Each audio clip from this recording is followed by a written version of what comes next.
Every undergraduate who procrastinates is guilty about it. They're torturing themselves, atheistic or not. There's no escape from this. You know, they wake up the night before, or maybe it's the night before their final, and they put everything off. They're sweating, they feel weak. Humility is the key to that.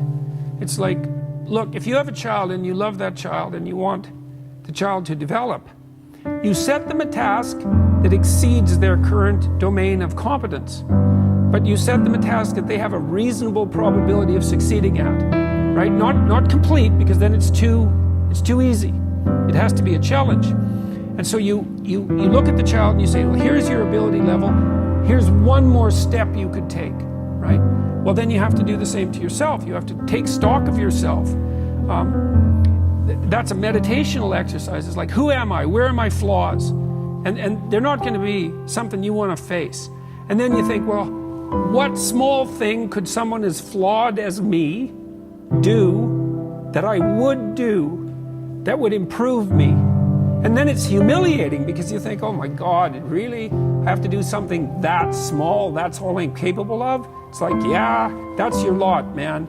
And you better be humble enough to accept it. And then you make that small improvement. But then what you find is that small improvements, those things accumulate, those things compound. And you can start moving ahead very, very rapidly with a succession of small improvements. And there's a metaphysical element to this, but you know, it's also the basis of behavior therapy, which is the widest used, widest employed brand of clinical psychology now in the world. Behavior therapy is like, well, let's figure out what your problem is. Let's figure out what your goal is. Let's break down your problem until we have a small enough piece that you can address it successfully.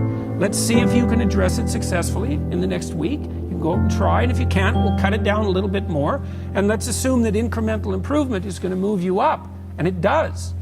But it does require that humility. And it's not a matter of comparing yourself to other people. It's not helpful. It's like, what are you doing wrong? And you can ask yourself that, right? And the problem with asking yourself that is you get an answer. And it's not an answer you want.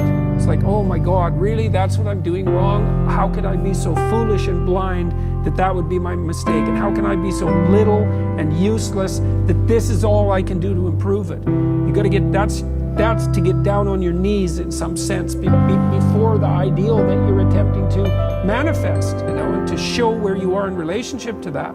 But the upside of that is that it's an unbelievably powerful process. You can put yourself together to a staggering degree merely by ceasing doing those things you know you shouldn't do.